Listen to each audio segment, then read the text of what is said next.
അതേ സമയത്ത് തന്നെ നമ്മൾ ഗോദി മീഡിയ എന്ന് CJP വിളിച്ച ആ മീഡിയ എന്താണ് കാണിക്കുന്നത്?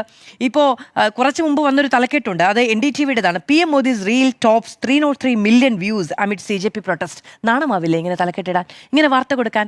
PM മോദിയുടെ റീലിന് 303 മില്യൺ വ്യൂ ഉണ്ട് ഈ പറയുന്ന പ്രൊട്ടസ്റ്റുകൾക്കിടയിലും. എന്തിനാണ്? നരേന്ദ്രമോദിയുടെ ജനസമ്മതി ഇടിഞ്ഞിട്ടില്ല, അദ്ദേഹത്തെ കാണാനും കേൾക്കാനും ഇപ്പോഴും ലോകം മുഴുവനും ആളുകൾ കണ്ണുനട്ട് കാത്തിരിക്കുന്നു എന്ന് തലക്കെട്ട് എഴുതാൻ കഴിയുന്ന മീഡിയയാണ് ദേശീയ തലത്തിൽ പ്രവർത്തിക്കുന്നത് എന്നത് നമുക്ക് അത്ഭുതമുണ്ടാക്കുന്ന ഒരു കാര്യമാണ് എന്നതാണ്. ഇനി ആ റീലിനെ കുറിച്ച് ഈ പോസ്റ്ററിൽ എന്താണ് പറയുന്നതെന്ന് നോക്കാം. ഇനി ഇവിടുത്തെ തലക്കെട്ടുകൾ പരിശോധിക്കാം.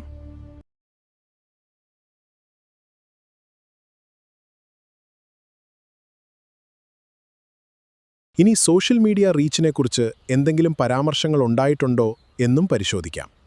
പാർട്ടികൾ ഇതുവരെ സോഷ്യൽ മീഡിയയിൽ തരംഗമായിരുന്നു. ഇപ്പോൾ ഏറ്റവും ഒടുവിൽ ഇൻസ്റ്റാഗ്രാമിൽ 22 കോടി കഴിഞ്ഞിരിക്കുന്നു, 2,10,00,000 പിന്നിട്ടിരിക്കുന്നു ഈ കോക്രോച്ച് ജനതാ പാർട്ടിയുടെ ഫോളോവേഴ്സ്. BJPക്ക് 8.7 മില്യൺ, ഇന്ത്യൻ നാഷണൽ കോൺഗ്രസിന് 13.4 മില്യൺ. അവിടെയാണ് 21 മില്യണുമായി ഈ കോക്രോച്ച് പാർട്ടിയുടെ പോക്ക്.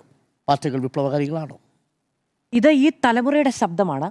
നമ്മൾ ഒരു 3 ദിവസം മുമ്പ് ഈ കോക്രോച്ച് പാർട്ടിയെക്കുറിച്ച് സംസാരിക്കുന്ന സമയത്ത് 8.9 ആയിരുന്നു അവരുടെ ഇൻസ്റ്റ ID ഫോളോവേഴ്സ് എന്ന് പറയുന്നത്. 8.9 മില്യൺ ആയിരുന്നു. അതായത് എപ്പോഴാണോ കോക്രോച്ച് പാർട്ടിയുടെ ഫോളോവേഴ്സ് BJP ഫോർ ഇന്ത്യയെ ഓവർകം ചെയ്തത്, അപ്പോഴാണ് വലിയ തോതിൽ ഇത് ചർച്ചയായി തുടങ്ങിയതും സമൂഹ മാധ്യമങ്ങളിലാകെ കേരളത്തിൽ ഉൾപ്പെടെ ഇത് നിറയുകയും ചെയ്തത്. കോക്രോച്ച് ജനതാ പാർട്ടി ഒരു തരംഗമായി മാറിയിരിക്കുകയാണ്. ചീഫ് ജസ്റ്റിസ് സൂര്യകാന്ത് ഒരു കേസിന്റെ വാദത്തിനിടയിൽ യുവാക്കളെ കോക്രോച്ച് പാറ്റ എന്ന് വിശേഷിപ്പിച്ചതിൽ നിന്നാണ് ഈ ഒരു മുന്നേറ്റം ആരംഭിച്ചത്.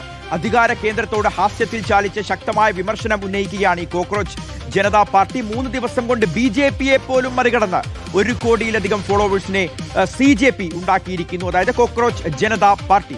തൊഴിൽ രഹിതരായ യുവാക്കളെ പാറ്റകളോട് ഉപമിച്ച് സുപ്രീം കോടതി ചീഫ് ജസ്റ്റിസ് സൂര്യകാന്ത് മിശ്ര നടത്തിയ ഈ പ്രസ്താവനയാണ് എല്ലാറ്റിന്റെയും തുടക്കം. പിന്നെ കണ്ടത് ഒരു തരംഗമാണ്. Cockroach Janata party social media അക്ഷരാർത്ഥത്തിൽ തൂക്കി. ചീഫ് ജസ്റ്റിസിന്റെ പരാമർശത്തോടുള്ള ഒരു പ്രതിഷേധ രൂപം എന്ന രീതിയിൽ തുടങ്ങിയ കൂട്ടായ്മ ഇന്ന് കോൺഗ്രസിനെയും BJPയെയും വരെ സോഷ്യൽ മീഡിയയിൽ പിന്നിലാക്കിയിരിക്കുന്നു. എങ്ങനെയുണ്ട്? നന്നായിട്ടില്ലേ?